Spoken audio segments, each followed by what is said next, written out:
Okay,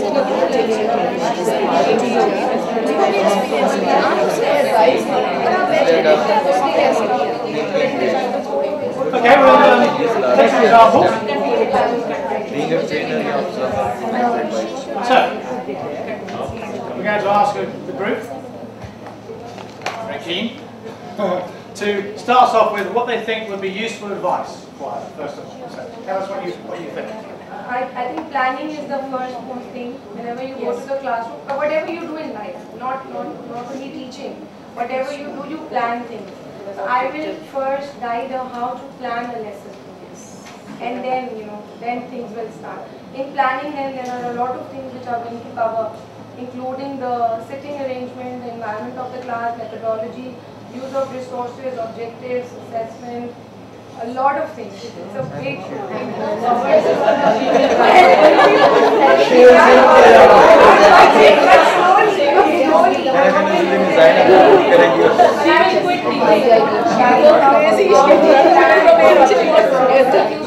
Please test kill. Actually, I think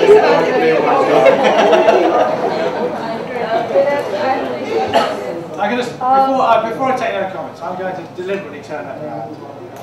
One of the themes of the conference, of course, is about making our students these 21st century learners. So, might the first question be to her, how would you do that differently? Yes. To see what she realises she did.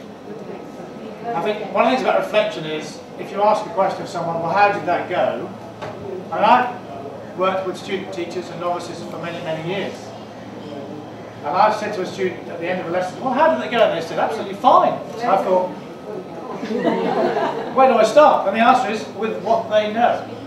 So I agree with you, absolutely. She needs to know huge amounts. I remember, I just want So I'm going to say, which thing? One thing.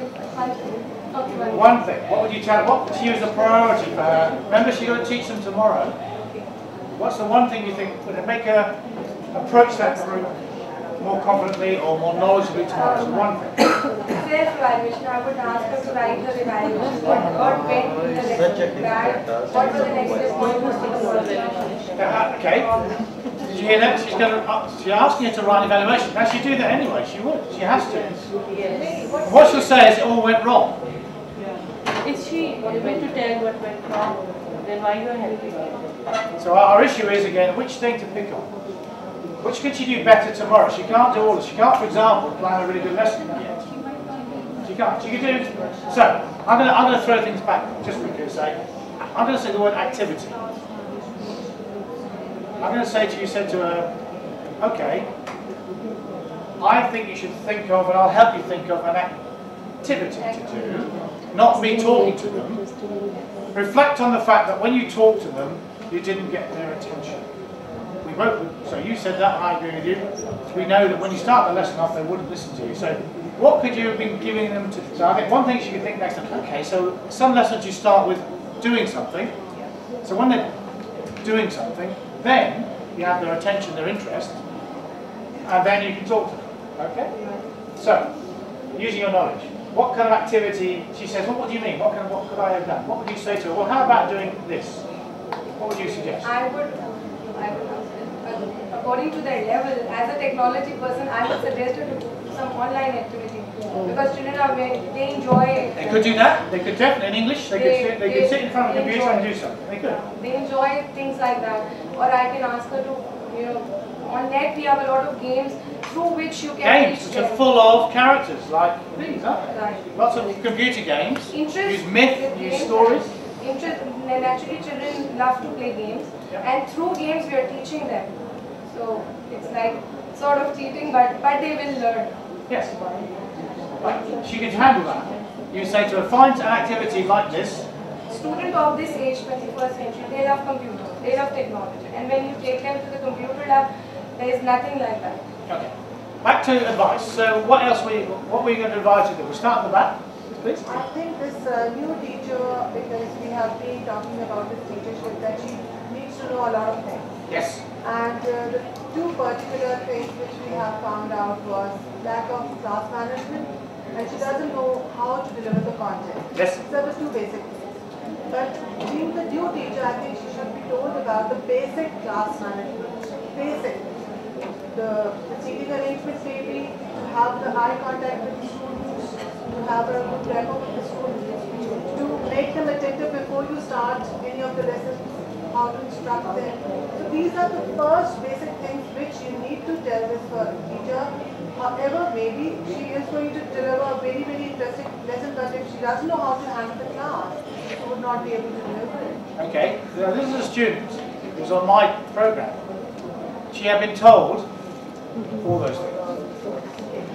But what we're looking at is, when does reflection become knowledge? You know, she'd seen other teachers teach, and she reflected on them. You know, this was her very first really difficult lesson that went completely wrong. So in other lessons, she hasn't had this quite such a problem. Remember again, she's not teaching a lesson that she planned at a time that she wanted to teach it. So she's in an awkward position. So we also want to remember that though people say you learn from your mistakes, that's true. I quite like learning from other people's mistakes as well. I mean, reflection, in other words, is not just about me having to make a mistake to learn from. Because remember, those children, it's their lesson. They'll never get that lesson ever again. So it was a very bad experience for them too. They didn't enjoy it and get from it. So one of the things we're looking at as a community is reflection that we can share that stops us making mistakes.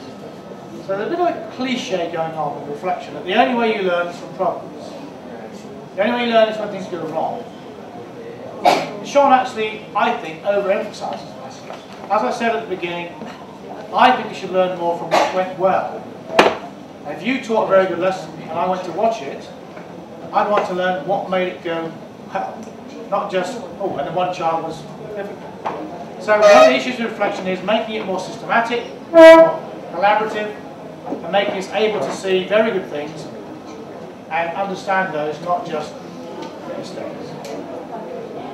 Okay, any other contributions to her advice? Yes? I think you'll need to, there's a lot of background noise, isn't there now?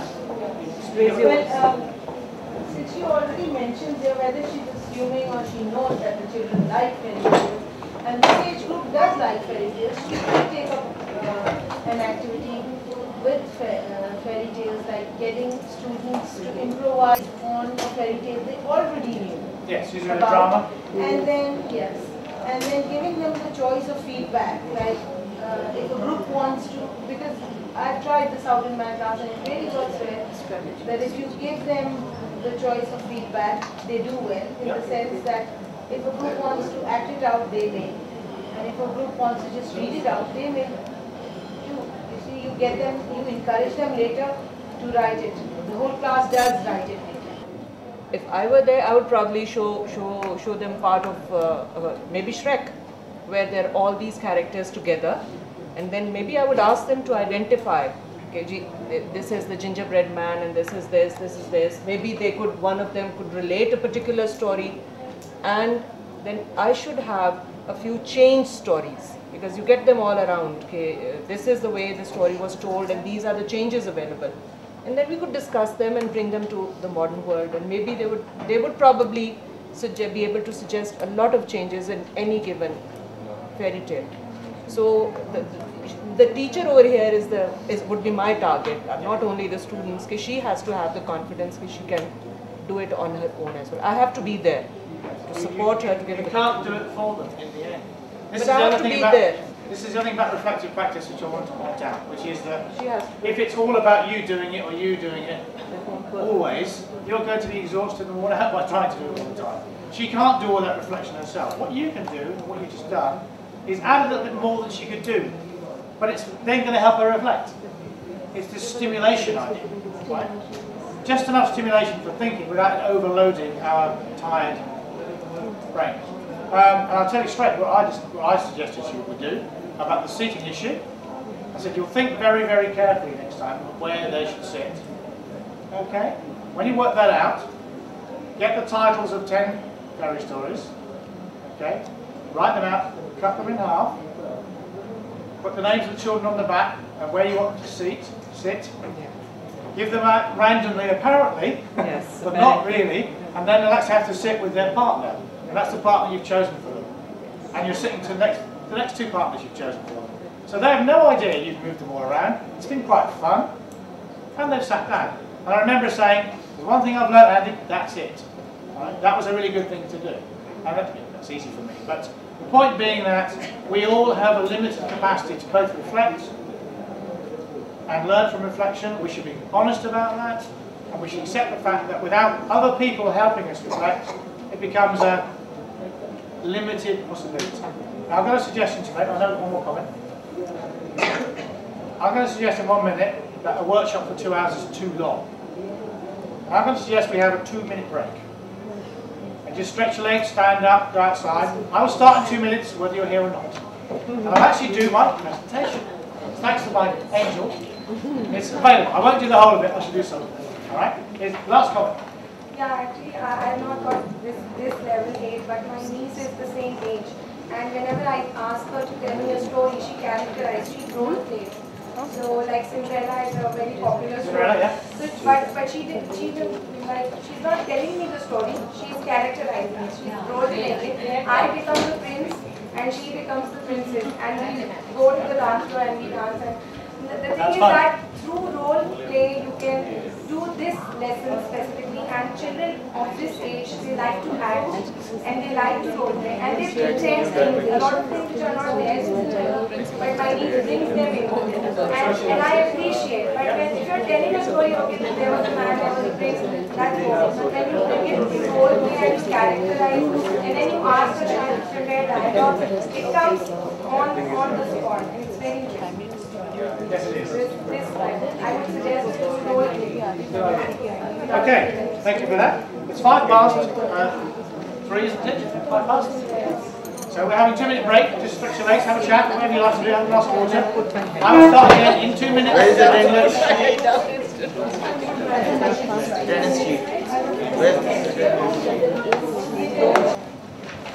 The case example that we just looked at, or if there is time, we're going to look at one more. I'm not sure about that. We might have time. I can send you those things, okay? And that's me, University of Reading.